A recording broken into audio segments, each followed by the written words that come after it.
Olá investidores, tudo bem? Esse aqui é um vídeo da minha série sobre energia e eletrificação. Se você não viu os primeiros dois vídeos, o link vai estar aqui embaixo. É importante você acompanhar a série para entender o meu raciocínio. Muito bem, hoje eu vou falar sobre energia nuclear. Energia nuclear é super polêmica, muita gente fala muita coisa a respeito dela. Geralmente as pessoas rejeitam a energia nuclear, mas muita gente fala argumentos repetidos e não entende muito bem os números para poder argumentar. Então é importante que você entenda essas coisas que eu vou falar aqui hoje para ver a utilidade e a importância da energia nuclear hoje na geração de energia no planeta. Muito bem, a gente está passando por um momento onde a demanda por energia vai cada vez ser maior no mundo e ao mesmo tempo a gente está buscando fontes de energia que poluam menos, tem todo esse apelo da humanidade. Por isso que as energias renováveis têm tanto apelo. Então você vê, por exemplo, a hidrelétrica, a solar, a eólica, eles não emitem muitos gases poluentes, não de forma direta, só indireta, mas a gente tem um outro problema, porque a gente está saindo de uma base de produção de energia que é mais confiável, mais previsível e querendo trocar isso por fontes que não são tão previsíveis. Por exemplo, a energia hidrelétrica. A gente não sabe como é que vão estar os reservatórios mês que vem, ano que vem, para poder contar absolutamente com isso. Vide o Brasil há alguns anos, a gente teve que usar térmicas para poder suprir a demanda do país. Agora a eólica, não sei que hora vai ventar. E a solar tem incidência ao longo do dia, mas tem momentos que a gente precisa de energia que não tem sol. Então a gente precisa de armazenamento para poder usar as renováveis em grande escala. Isso acaba encarecendo e também o armazenamento ainda é um desafio. Estão várias tecnologias sendo desenvolvidas, eu comentei no vídeo passado, mas a gente precisa de resolver ainda esse problema. Então a gente entende que tem que ter uma energia de base ainda confiável para poder suprir o sistema. E a gente entra nessas fontes de energia que têm combustíveis. A nuclear é uma delas. E ela realmente tem o seu espaço e tem o seu apelo, porque ela tem emissões muito baixas de gás carbônico. Elas emitem indiretamente, assim como solar e eólica também emitem, porque tem o processo de mineração, industrialização, instalação, que demandam energia e a matriz energética ela é poluente. Então veja, por exemplo, essa tabela aqui. A nuclear está entre as menores, há quem diga que é ela que menos emite. Eu resolvi pegar essa tabela porque ela tem uma média. E ela trabalha aqui muito próxima da hidroelétrica e da eólica. Sabidamente é bem menor que a solar, por exemplo. A solar demanda muito porque tem mineração de vários elementos e o processo industrial que acaba indiretamente emitindo CO2. Já fizeram até um estudo, por exemplo, o estado de Nova York, nos Estados Unidos, pelo fato de usar nuclear, deixa de emitir por ano 20 milhões de metros cúbicos de CO2, o equivalente à mesma poluição de que 4,2 milhões de carros. E quando se fala sobre a energia nuclear, muita gente vem com vários argumentos, por exemplo, mas isso abre espaço para a criação de bombas nucleares, etc. Bem, mas aí você vai ter medo então de faca, de elementos que fazem armas, que fazem outros tipos de bomba. Não é bem assim. Então o ser humano pode usar até avião, por exemplo, para fazer um atentado terrorista. Então vamos acabar com os aviões? Não é bem exatamente assim que a gente tem que pensar. E o urânio, para ele ser usado em bomba, ele tem que ser enriquecido em 90%. E para você usar numa matriz energética, você precisa de enriquecer em 3%. Então, ainda são subprodutos até diferentes. E por falar em avião, vou pegar esse argumento para poder falar sobre as mortes e energia nuclear. Muita gente tem um estigma muito pesado em relação a acidentes nucleares e mortes e acaba condenando e fala, não, esse negócio de energia nuclear devia ser banido da humanidade. Bem, vamos ser um pouco racionais. A atividade de aviação, ela é arriscada? Sim, mas o que a gente fez para poder mitigar o risco? Leis, normas, protocolos de segurança, checklists de segurança, isso fez com que a atividade de aviação ficasse cada vez menos arriscada. Vai zerar acidente? Não. De vez em quando tem acidente, tem mortes, infelizmente. Agora, algumas pessoas pegam esses argumentos, vê muita manchete, a mídia falando sobre morte, acidente de avião e fala, não vou mais viajar de avião, vou viajar só de carro agora. Só que o risco de uma pessoa morrer numa viagem de carro é muito maior que avião, estatisticamente falando. E as pessoas ignoram esses dados, esses números e se apegam àquela marca do acidente. Muito bem, Fukushima e Chernobyl marcaram muito a humanidade. Isso é fato, virou documentário, virou série, se fala muito a respeito disso. Mas se a gente pegar todas as mortes envolvidas na história com energia nuclear, será que elas foram tão impactantes quanto outras formas? Você sabia que a maior fonte de energia hoje é o carvão no mundo e que o carvão mata por ano 800 mil pessoas no mundo prematuramente, ou seja, de forma que não deveriam morrer por causa de poluição, e que a Europa gasta aproximadamente 70 bilhões de dólares por ano em tratamentos de saúde oriundos dessa poluição. Pouca gente fala a respeito disso. Se a gente pegar então e for fazer, por exemplo, uma tabela, olha aqui essa tabela. Para cada 1000 terawatts-hora de energia gerada pelo carvão, historicamente morrem 100 mil pessoas. E a mesma quantidade de energia, 1000 terawatts-hora gerada pela nuclear, incluindo todos os acidentes nucleares, onde nós temos 90 mortes em relação a essa geração de energia. Então você começa a perceber que, na verdade, o uso da energia nuclear salvou muito mais vidas na história do que realmente matou. E algumas pessoas já fizeram estudos. Por exemplo, de 1971 a 2009, a gente deixou de ter uma perda de 1.840.000 pessoas porque nós não emitimos poluição usando outras fontes de energia que não nuclear. Então a nuclear, na verdade, ela está com saldo positivo, salvou muitas vidas porque a energia foi consumida de qualquer forma.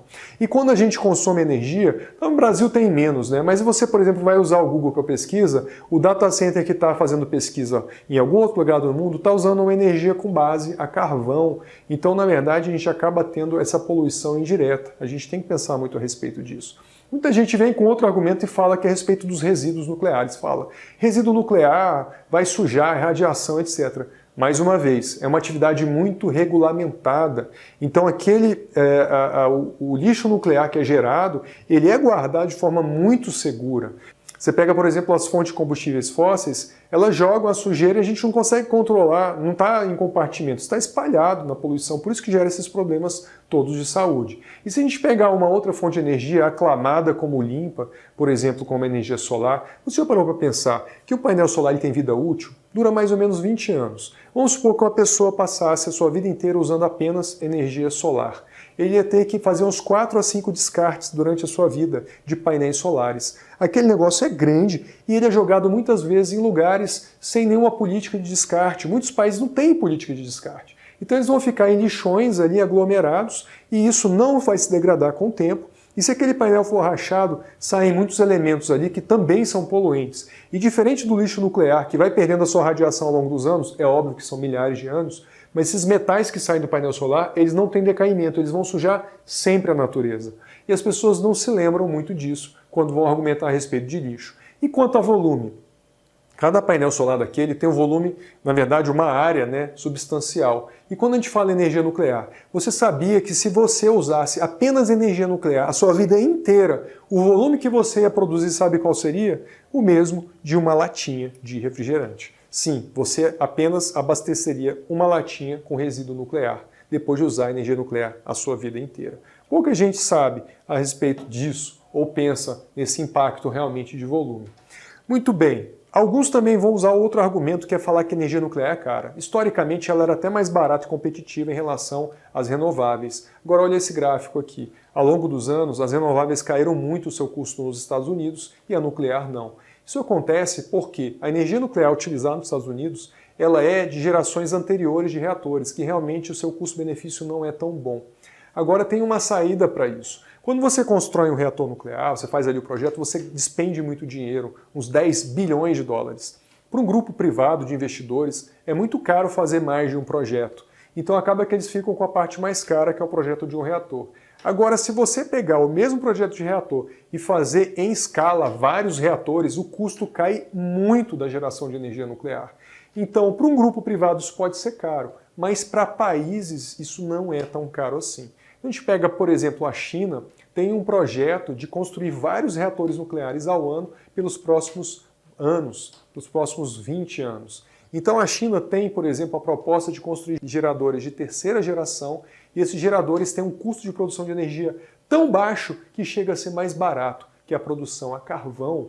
E diga-se de passagem, a China hoje usa muito carvão porque o custo é baixo. Imagina agora uma fonte de energia que ela é mais limpa, mais barata e não causa os gastos indiretos com saúde, por exemplo, que a carvão gasta. Inclusive é um problema muito sério de poluição na China por causa da queima de carvão. Então, o país mais populoso do mundo quer usar nuclear. O segundo mais populoso, que é a Índia, também quer usar nuclear. Então eles vão começar a ter uma base maior de matriz nuclear na sua geração de energia. Afinal, eles também têm um problema muito sério com poluição. E tem um terceiro, que é a Rússia, que teve a seguinte ideia. Vão construir para si vários reatores e tiveram a ideia de pegar os reatores e começar a instalar em outros países. Porque aí você tem a eficiência da escala mais uma vez. Então você leva para um país um projeto ele já é muito mais barato, porque você está fazendo isso em escala, eles financiam, instalam, provavelmente vão dar manutenção, entregar o combustível, ou seja, vão continuar tendo uma fonte de recurso e ainda vão ter algum controle na geração de energia nuclear, né, alguma hegemonia na parte de matriz energética, como ele já tem feito um pouco na parte de gás natural. Outra coisa interessante é que o volume necessário para você usar numa energia nuclear, do combustível, ele é muito interessante. Por exemplo, para você ter uma geração de energia a carvão, se você pegar 1 kg de carvão, você conseguiria manter uma lâmpada de 23 watts acesa por 16 dias. Se você pegar 1 kg de gás natural, por 27 dias. Agora, se você pegar 1 kg de urânio, você pode manter uma lâmpada acesa por 876 anos e não dias. Isso é mais de 20 mil vezes mais geração de energia por quilo de combustível. E o custo para uma produtora de energia do combustível urânio, ele é bem competitivo. Ele é apenas uma pequena fração do gasto que eles têm mensal. Se você tivesse o argumento de continuar usando combustíveis fósseis para sempre, a gente ainda tem um fator limitante, que é o tempo que a gente tem de disponibilidade desses combustíveis no mundo. Por exemplo, o petróleo deve acabar por volta de 2052, o gás natural por volta de 2060 e o carvão lá por 2088, se a gente considerar as reservas estimadas hoje do mundo. Então você entende o seguinte, nós precisamos de uma fonte de energia de base mais confiável hoje e que não emita CO2, justamente para a gente conseguir casar com essa mudança de matriz energética. Então, ao meu ver, para ajudar as renováveis, uma energia de base interessante é a nuclear. Muitos países estão tendo essa mesma conclusão, muitos ambientalistas estão entendendo isso também, estão começando a virar pró-nuclear e nós temos uma tendência, então, de manter o uso dela no mundo. Alguns países, de forma muito equivocada, abriram mão da nuclear, como por exemplo a Alemanha, confundiram muitas coisas, quiseram fazer uma mudança de matriz poluente para não poluente, usando renovável e desligando os reatores nucleares. Foi um tiro no pé, o mundo inteiro está vendo, o custo de energia aumentou, eu comentei isso no vídeo passado, eles tiveram um problema sério também de segurança na matriz energética. E o que nós vemos hoje é que muitos países falam realmente que a nuclear é muito importante nesse momento de troca de matrizes. Eu acho que ela não vai ser usada para sempre, mas eu enxergo que pelo menos pelos próximos 20 anos a energia nuclear vai ter muita utilidade. Pode ser depois que a gente tenha a substituição. Eu acredito, por exemplo, na fusão, na geração por fusão nuclear, que é outro tipo de tecnologia, ou até a substituição da nuclear atual de urânio por tório, que tem suas vantagens também. Mas isso demora muito tempo. Então eu entendo que nos próximos 20 anos a gente vai ter uma demanda grande pela energia nuclear convencional. E daí eu desdobro a minha tese. E eu invisto em urânio, que é o combustível usado para nuclear. E a minha tese daria certo apenas se o mundo não parar de usar nuclear. Se ele continuar usando a mesma proporção de nuclear, a tese já dá certo. Eu vou falar isso mais a respeito no vídeo que vem e eu vou mostrar como é que eu vou casar a minha teoria de energia e eletrificação com o meu método de investimento em ciclos. Eu vou casar as duas coisas no investimento do urânio. Eu te garanto que vai ser bem interessante a tese de investimento. Se você gostou, comenta, dá o seu like, compartilha. Vamos em frente. Até mais. Tchau, tchau.